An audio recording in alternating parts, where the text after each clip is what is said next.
grab a seat at the table because it's time to break down what EA's latest move means for the future of sports gaming in this exclusive explainer. I'm your host, co-director of Universal News Frontier, and today we're not just reading a press release. We're analyzing the deeper strategy behind what might just be the most consequential combat sports title of this generation. Launching right into the hook here, we're skipping the PR fluff to tell you exactly why this June 19th release is literally a massive evolutionary leap. You've probably seen the social media reactions, right? The overarching sentiment is exactly what you'd hope for. After a decade of waiting, EA finally stopped copy-pasting. But to understand why this isn't just another roster update, we've got to look at the foundational changes happening right under the hood. Here's the thing. EA Vancouver finally took a full 3 years to build this instead of their usual 2-year cadence. And in the gaming industry, time is the ultimate currency. That extra 12 months, it allowed them to completely gut the old, tired engine systems that had players complaining about repetitive gameplay. They didn't just slap a fresh coat of paint on it, they went in and rebuilt the mechanical foundation from the ground up.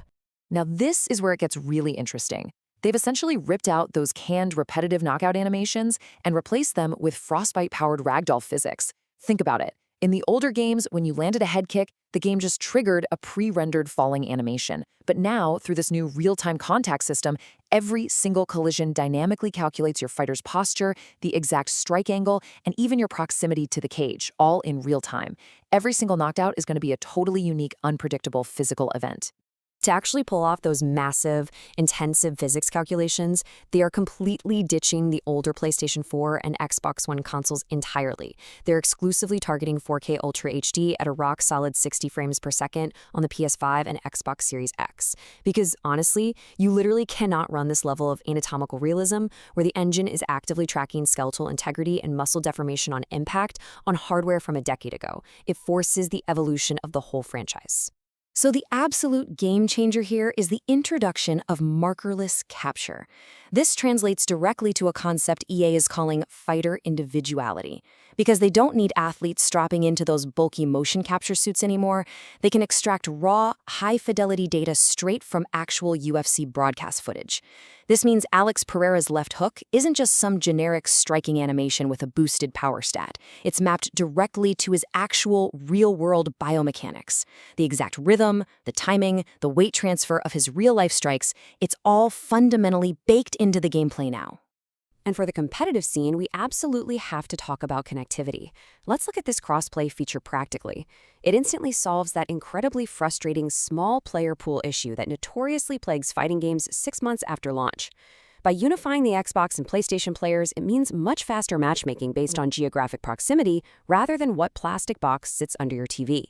And that ultimately means fairer rankings for you instead of waiting around in dead lobbies for an uneven matchup. Section 1. What's surprising? The legacy mode. Let's pivot to the biggest surprise of this entire explainer.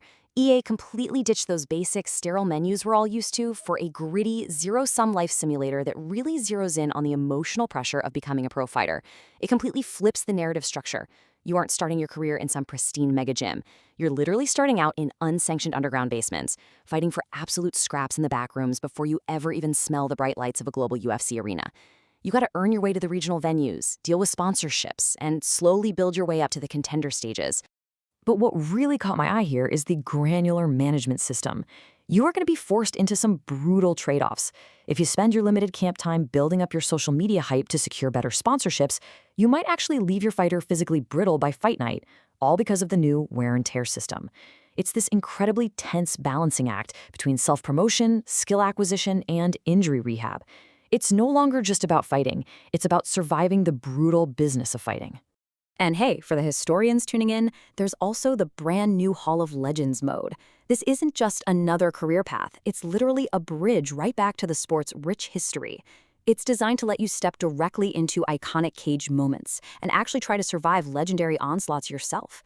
Just imagine trying to recreate those specific, famous finishes. It's essentially an interactive museum for longtime enthusiasts. Section 2. The economics and roster. So let's talk about the money and whether the roster actually justifies the inevitable AAA hit to your wallet. Because underneath all that shiny next-gen physics, there is a very deliberate commercial structure at play here.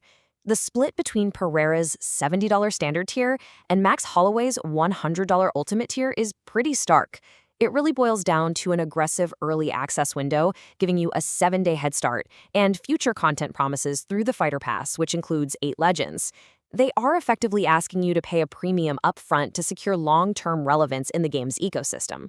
Dropping $100 on the Ultimate Edition is steep for any game. Let's just be real about that around the kitchen table.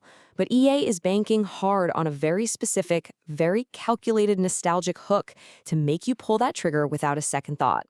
And this is that hook. After nearly a decade of absence due to various licensing and real-world disputes, getting Randy Couture and Ken Shamrock back in the virtual octagon on day one is a massive, massive play for old-school combat sports fans. Plus, they're promising 6 additional future legends.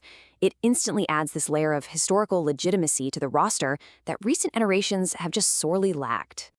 Now, of course, skepticism is totally natural here. With the upcoming 60GB beta heavily protected by tight NDAs, the community isn't just going to take EA's marketing at face value. They're absolutely going to rely on raw leaks to see if these physics upgrades are actually real, or if the new animations are just a fresh coat of paint over the old UFC 5 code. But hey, that 60GB footprint tells us this is a massive build, so the truth is going to come out very soon. Section 3. My realistic predictions. If history is any guide, we can definitely look past the slick marketing hype and predict exactly how the first few months of this release will actually play out. First up, we have to talk about flow state. On paper, it's a brilliant idea designed to simulate a fighter getting into the zone. When you string together good defense and smart strikes, your fighter's standout skills become punishingly effective. It's meant to reward tactical momentum rather than just spamming one button over and over. But let's be realistic for a second. I'd absolutely expect to see an aggressive nerf to flow state within 30 days of launch. Competitive gamers will inevitably find an exploit that makes these momentum shifts feel completely unreadable and overwhelming, basically forcing EA to patch it. And secondly, regarding platform availability, do not hold your breath for the PC version on June 19th. I fully expect they will delay the PC launch until winter 2026, perfectly timing it to coincide with their first expansion pass drop. They'll use it as a second launch to boost overall sales once the initial console hype inevitably cools down. So, the strategy is clear, the tech is updated, and the legends are finally back. But now I really want to hear from you down in the comments. Are you paying a premium just to play as Randy Couture, or has the new physics engine and that gritty backroom career mode actually convinced you this is a genuine evolution of MMA gaming? Let me know your specific predictions below, and let's keep this conversation going.